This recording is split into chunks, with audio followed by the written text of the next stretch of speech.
Welcome back again to another video you were not expecting. This is your real research grade baby girl. Any of the English, pick it. So welcome back again to another video that you're actually not expecting. So in today's video will actually be different as usual, and as always, every time I bring to you good tidings and everything. So today's tiding is Canada. As most of you know, most people don't really want to start migrating to Canada because they feel like the process is this, the process is that. But guys, there are a lot of pathways that you can use to migrate to Canada that you don't know about, and that's why I'm telling you 12 ways you can actually use in migrating to Canada. Or should I say 11 ways aside the common ones that you know. So the first one on my list, this one is not according to anything, but somehow I try to arrange it accordingly. So the first one on my list is, before I say the first one on my list, we're actually aware that Canada in the next 3 years they are willing to welcome something millions of foreigners. I've forgotten that figure. So they're actually open to accepting so many foreigners. So that's why they're actually introducing so many pathways, so that at least if you don't qualify for this one, you qualify for this one, you shall see one to shall enter. So the first on my list is family pathway or family sponsorship. So this one actually works if you actually have a family in the UK. Sorry, I keep saying UK. You made me to be. So this one actually works if you actually have a family in Canada that can actually sponsor you to actually come outside the country. But then the limitation to this is just your immediate family, maybe your father, your mother, your sibling, immediate family. Nothing like maybe my grandfather's brother, sister, uncle, this It's just going to be like your immediate family. So they'll just send sponsorship, and then you apply for your visa, and then you come over. Even when you come over, you live like normal human being. You have your normal PR, you have right to work, live, study, and any other thing, just like normal person. But then it has to be your immediate family, maybe your husband, father, mother, brother, sister, nuclear immediate family. So the next on my list is refugee or seeking asylum. So this one is the most so as we all know, like I made a video, one of the easiest countries to actually seek asylum is Canada. But then one limitation to this before you actually do it is you actually have to be in Canada before you actually seek asylum. So in any of the pathway that you go to, and or subsequent pathway that you actually go to, and then when you get to Canada, you can actually seek asylum. So the essence of this asylum seeking is you tell them maybe your country is not safe enough, or somebody is after you, or somebody is this one, or somebody is that one. Like, and we all know, especially from Nigeria, we have a lot of Nigerians that during the protests, like they were in front of protests and everything, that it was as if they were after their life. So they actually moved to Canada to seek asylum. We know a whole lot of them that had to travel to Canada to actually seek asylum because they feel like their life was in danger and everything. But I feel like you can actually apply from your home country, but I am not really sure. The one I know better is when you're actually in Canada, you can actually legally you move to Canada, is you apply for the asylum. So the next on my list is caregiver pathway. Guys, it's not only UK that is in caregiver. They actually do caregiver too, as in caregiver too as well in Canada. In fact, every country actually needs caregiver, and you all know that as the world is going, according to WHO population or anything, so the need for caregiver is actually increasing exponentially. Do you know the meaning of exponentially? So it's just increasing. People are getting old, people are needing this thing. And you know that outside the country, somehow they value their old people, and somehow they actually retire late and any other thing like that. So, and aside caregiver for old people, we have so many disease, so many illness that people are actually suffering from, that is stopping their mobility, their self-dependence and everything. So that's why there's actually increase in need for caregiver in every country. So there's actually another need for caregiver in Canada as well, and they actually have a special pathway for caregiver pathway, a special pathway for caregiver pathway. Yes, that English is good. Yeah. So in this sense, you actually look for a company or a care home or anything to actually sponsor you, and then you apply. So this one is if you have experience as a caregiver, maybe you're a nurse, and then maybe you did not pass the licensing exam, maybe you are you should have experience or anything. Just the normal way you actually do the UK this thing, you apply, and then you move to the Canada as a caregiver. So the next on my list is express entry, and this one is one of the most popular. Express entry. This one can take up to 2 years. I found about this one. This one requires a lot of patience, lot of this, and then it requires a lot of points. It's actually point based. It is one of the easiest to actually migrate with, and is one of the most difficult or sensitive, because you have to have a bachelor's, you have to have experience, you have to do IELTS, you have to do this one, you have to do. So it is one of the easiest, but somehow is one of the most difficult if you don't have at least a BS, if you don't have experience, if you don't have proof of fund, if you don't. There are so many requirements like that. So how express entry works is they have like a point base of how many points you should have. They have like a minimum score. They'll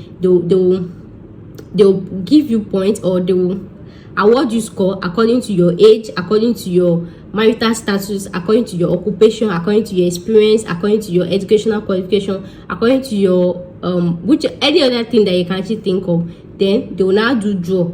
Maybe like, for example, everybody has, for example, now for their experience entry, like I told you, they will award you score according to your educational qualification, your experience, and everything. And they actually have minimum score. You have to have, I can't remember now, maybe it's 540 or something. They have minimum score. Let's say their minimum score is like 65, right? That's their minimum score. So let's say, for example, I have 65, you have 70, somebody has 75, and that person has 65, like that. So maybe at the end of January, everybody will submit apply to them. Then they will now do like a draw. So they will rank, they will what is it called? They will rank the mark according to how many people that submitted. Just like in universities, in schools, when they actually say they used to set cutoff mark, they will set cutoff mark according to the number of results they actually received, right? That's why I said they have minimum score. But then the cutoff mark, they will set it according to the number of people that actually submitted their express entry application at that period of time. Just say, for example, I have 65, and then we have more people that have 90. So for that month, their express entry draw will be 90 or even 85. I know for a period of month or this, they used to have number of people they used to take, so they'll just set it at 90. Then next again, I have to apply till when. I hope you understand that. So they are just going to pick according to, even when they say tell you minimum is 65, that does not mean you have to have 65. You always have to aim higher, because of course other people too will aim higher. So they'll just set up their cutoff list, and then they'll just do, maybe they'll have 65 plus this thing. So the way they used to do short cutoff is they'll add everybody's score together, then divide it by the number of applicants, right? They'll divide by the number of applicants. So just imagine if the cutoff now falls in 80 for that month, right? If the cutoff falls in 80, you know that I am not qualified, but then I actually get to the minimum. So for express entry, so it's good to actually have like a target score, target a very, very high score. Even if they tell you minimum score is this. In fact, for any PR, for any express entry, whether Canada, whether Australia, whether anything, Australia to actually have a point base, always make sure to target a high score, because of course you see people that will score higher than you. So the next on my list is startup pathway. So this one is if maybe you are in your home country, or you are not even your home country, and you just feel like there's actually a business that you can introduce to Canada, or be moved to Canada that will actually do well. For example, maybe you actually want to start like what's it called, maybe like this African store in Canada, Asian food store, African restaurant, hairdressing, this thing. So any business idea you actually have in your mind that you feel like it will actually thrive well in Canada, you can actually move to Canada through this pathway. But then they have requirement of you have to have a particular amount of money, and then you have to submit your business idea. They have to see if it's viable or not, and you know all those condition. But then if you have any business idea, or even if you want to move your business to Canada, and even in that one, you have to submit all these business proposal to see how that business is going to benefit Canada, and how you actually feel like it's actually going to be a business that will thrive there. So just for example, when I actually made the example of maybe you actually want to open an African restaurant, so you can decide to choose Ontario or Manitoba, and that's because we have more of Africans there, or we have more of Nigerians dominated in that place. So your business proposal, I can be like, okay, you are moving this business to Ontario, to this thing, because you have quite a number of Africans or Nigerians there. You feel like you travel, and you feel like maybe introducing Nigerian restaurant is a way of people trying new culture, you know, this motivational, you know. The next on my list is that the one that is not even popular, that people don't talk about, is cultural pathway. So this one is if you are skilled in music, in art, in this, all of it that used to twerk on Instagram and everything, guys, even in every country, even for UK, they actually have occupation list for music, for culture, for dancers, for choreographers, for anything. So if you know you're actually skilled in any arts, you are perfect in any arts, you are, you know, any of these art things, any of these cultural things, any of these, all those cultural anything, so you can actually use this pathway to actually move to Canada. But then we have some province that is culturally dominated, maybe like Ontario, maybe like this, that they used to do maybe all this cultural exhibition or anything, and then you can start to work with all these cultural companies that used to do cultural display, cultural festival, cultural anything you are good with, you can use that one to migrate.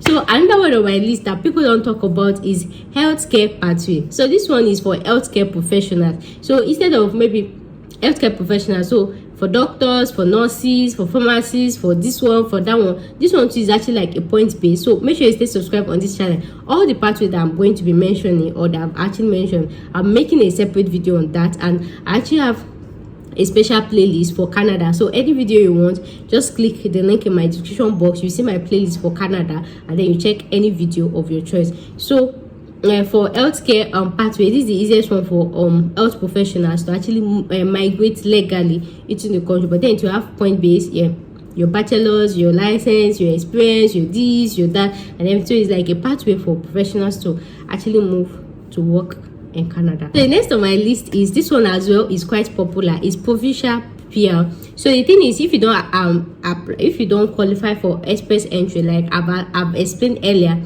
how the express entry actually works, that even if you get the minimum score, so if you don't qualify for the express entry, so this alternative is provincial PR. And this provincial PR is, there are so many provinces in Canada, so there are so many provinces in Canada, and they do their own provincial nomination as well. Provincial nomination. So for the common ones that I know of Ontario, I know of New Brunswick, I know of Manitoba, almost all the provinces in Canada, they shall have their own nomination. So but then one limitation to this is, if you actually apply to the nomination of a particular province in Canada, you have to be limited there. They will give you their own rules and regulations. You know, if you actually migrate to Canada through express entry, you can move to anywhere in Canada, you can settle in anywhere in Canada of your choice, you can apply for any job of your choice. But then when you actually apply to a provincial nomination, you actually be limited or restricted. For example, if I actually apply to New Brunswick provincial nomination, that means I have to be in New Brunswick, and then depending on the condition that they are giving me in that New Brunswick, they can say I must not leave New Brunswick within the next 5 years, I must work as this, I must this. They will try to give you condition, and that's one of the limitation of provincial. Though you can travel, but then they will be like, they should have all these their condition. That's one of the limitation of this provincial nomination. But then even before you actually apply for provincial nomination, you have to be sure of the country you're actually moving to. For example, this New Brunswick, is it New Brunswick? Yeah, New Brunswick is actually prone to flood. Yeah, it's prone to flood. Even recently, they still had like a flood cases like that. Is actually very susceptible to flood. I think it even happens every year. So you really have to be sure of the province that you actually want to choose. You have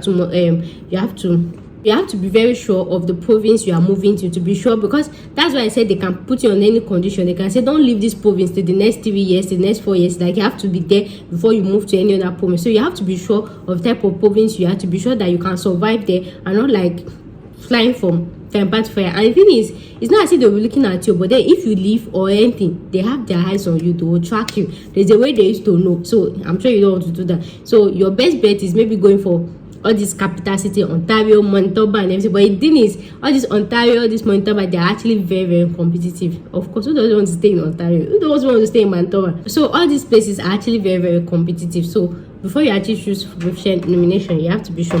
But then another thing is, for you to qualify for this provincial nomination, you must have applied for express entry. You cannot apply for this provincial nomination if you've not applied for express entry. Just like I explained earlier, let's say for example the cutoff for express entry is 65, but then when they actually brought out the draw was 80, so I had 65. So in that view, I can actually apply for express entry. So when you actually have normal application for express entry, it actually give you another score entirely. I think like 100, right? If you're actually an express entry applicants, but then you do not pass the normal draw. It used to give you another score entirely before you actually be able to apply for the professional nomination. So it's more like a must, because it will actually accumulate to your total score for professional nomination. So the next on our list is study routes. She are whining me, but you know, because of this thing, that's why I don't. So study route is one of the easiest ways to actually move to Canada. And in this study route, you know, like you can study any course of your choice, you can do anything of your choice. But then, like I used to tell people,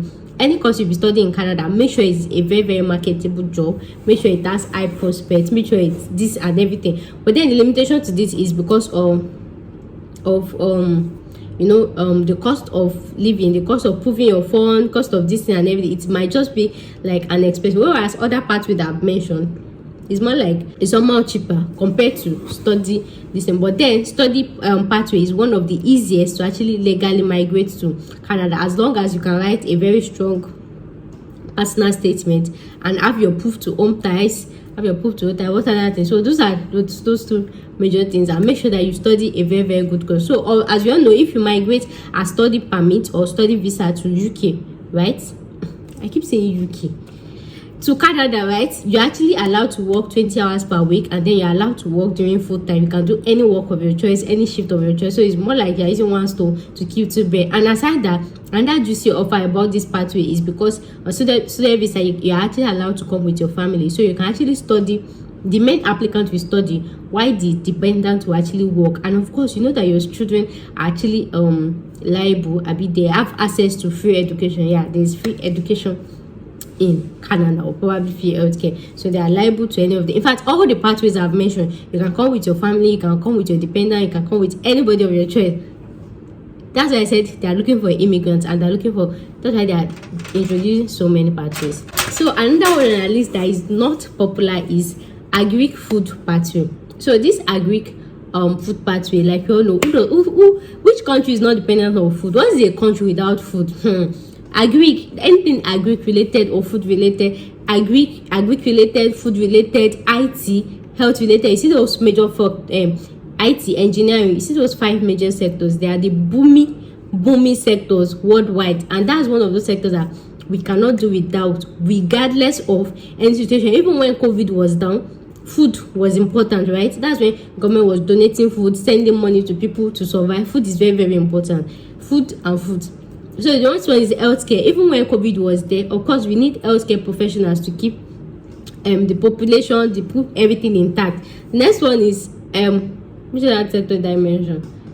Oh my goodness. IT, of course, IT, to make sure that everybody stays in their house, to keep the data, to be able to browse, to introduce IT. What's IT?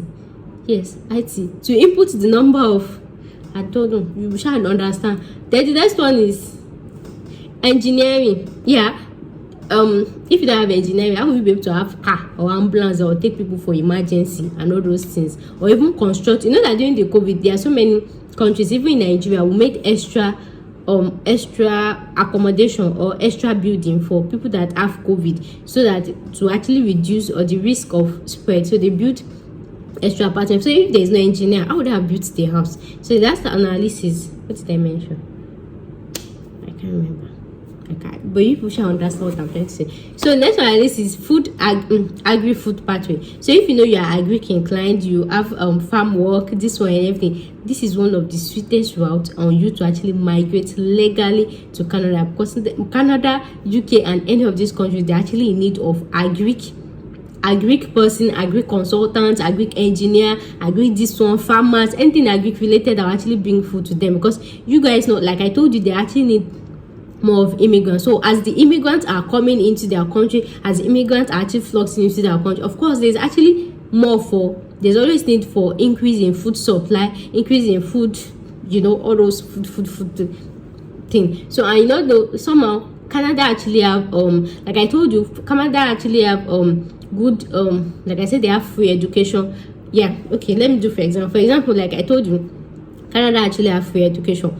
Whether you're a citizen, whether you're a non-citizen, as long as you migrate into Canada and your child is between children, if you're attending public school, your child actually has access to free education. Not just free education, in any of these public schools, they actually used to give them food maybe like twice in the morning or afternoon, I don't really know, they actually used to give them food. So imagine when they keep seeing more foreigners coming into their country, they're giving free education, and then they have to serve them food. Of course, you know, with time they will need more food to keep giving students. I'm just saying for example. So that's why I say this agri-food pathway, and if you have any idea, agri anything, this is one of the best pathways to actually move with, because the way they need more foreigners is the way they need more food of people to actually survive on. Food, vegetable, this one, that one, and everything.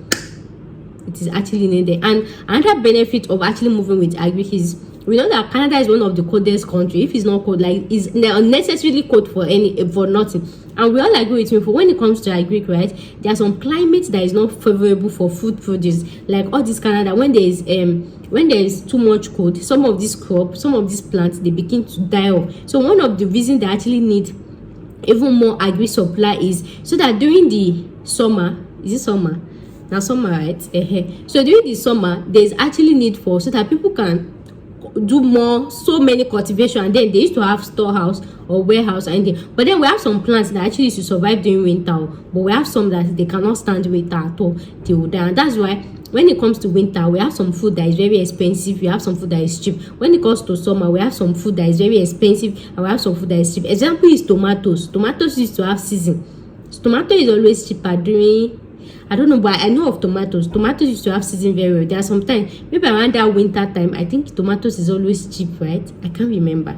But I know that there are some food like that, they actually used to have season. So when they actually immigrate through this agri pathway, during the season of that food, they actually used to cultivate excess, and I don't know if there is a way they used to store it or provide this thing for it. I don't know. So that's why there's actually increase in need for agri anything related. So the next on my list is Atlantic Immigration Pilot Program. I'll be typing it on the screen. Atlantic Immigration Program. So this one is somehow similar to the provincial nomination, but it's kind of different, because when we talk about province, we are kind of talking about states. For example, if you're actually in Nigeria, when we talk about province, a province in Canada, let's use that as representation. When we talk about province, we need something. We talk about something like Lagos, like Lagos State.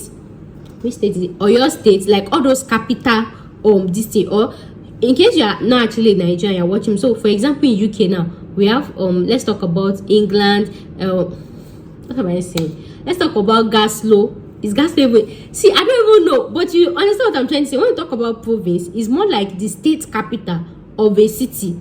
State and capital, the state capital of a city. So this rural one is kind of different, because this one, the provincial nomination is you are moving to a more rural side, and you know, in this rural side, you know, people are actually moving from rural to urban. So in this one is now opposite. They actually need people to actually move to the rural part of the area, and that's because they feel like people are already moving out from the rural side. They need people to come into the rural side to actually be like a balance for ecosystem. Let me just use it like that. So as people are moving now, there'll be shortage in staff, shortage in healthcare, shortage in engineering, shortage in agri, shortage in so many things, because of course people already move. Just like even in Nigeria, even in your home country, you might actually be staying in a local area then, but then you have to look for a better way for yourself. Some of them will move to Ontario, some of them to move to Newbury, some of them will shall move out of that. So as people are moving out, we actually need people to actually come in as well. So this one is kind of similar to in provincial nomination, but the difference is actually rural. So the thing is, before you actually apply, you go to that rural environment or that rural area there, you go to their website and go and see what is the shortage there. Some can be agri, some can be healthcare, but most times I know healthcare will always be in shortage. Some can be agri, some can be shortage engineering, some can be which other course is there, lab, anything. It can just be any shortage of your choice. So when you see any shortage there, then you just use that one to actually apply. But like I said, when I was explaining that provincial nomination, the limitation is you have to be in that community for the next maybe 5 or even 10 years, depending on the condition that they give to you, because they don't want a situation whereby, because they know that people are trying to migrate, they don't want a situation whereby you come to that rural area and then the next few months you say, no, you're not in it again, no, you want to go. So that's why they used to put them on condition. They can say maybe you're not stable, you have to stay there for 5 years, you have to stay there for this. And that just is about thing this rural area is sometimes they try to make a very sweet benefit to actually attract people to come to that area. Maybe like giving you free accommodation, they can add feeding stipend, they can add this one, like just to attract you to just come. People are moving from rural area, and for you to come to rural area and everything like that, Then the last but not the least on my list, see that one, the last but not the least on my list, the last but not the least is work permit. So this one, you just stay in your house and then you legally actually apply for work visa from outside your home country. So this is one of the situations way to actually apply permanently to UK. So for this one, you actually need a company to sponsor you that is able to offer LMIA, which is the labor market something assessment. I'm typing it on the screen, guys. My head is not putting at the moment. So this one is you just apply to any job, maybe in the shortage occupation or it's not in the shortage occupation. You send your document. I have a video here where I showed you step by step on how to apply for jobs inside Canada. So you just go to the website, justbank.com. Yeah, just go to the website, search for any job of your choice, check for the requirement, check for anything, then you send your CV. But then, as I explained in that video, make sure to look for a company that is able to offer LMIA. So this LMIA is somehow similar to UK certificate of sponsorship. So once they're able to offer you LMIA, you just apply for a visa. So in that LMIA, after that, if they offer you the LMIA, yeah, before they offer you have to be able to prove employment reference, educational reference, and proof of, don't improve your fund. If your employer is actually saying excuse me, they will cater for your accommodation for the next 1 month before you collect your salary, you don't need proof of fund. So you need your employment reference, proof of work, proof of, this normal documents that is so far. That is the 13 unpopular ways to move into Canada that you don't know about. You might know about one, you know about two, but I trust you don't know about everything. So which of this pathway do you actually think is your favorite, and which other pathway do you actually have in mind, or that you actually know about, that you feel like people can actually migrate legally to Canada? So far, if you like this video, you know what to do. Make sure to give it a thumb up. Thank you so much for watching, and I'll see you in my next video. Thanks for watching, and bye. See you soon.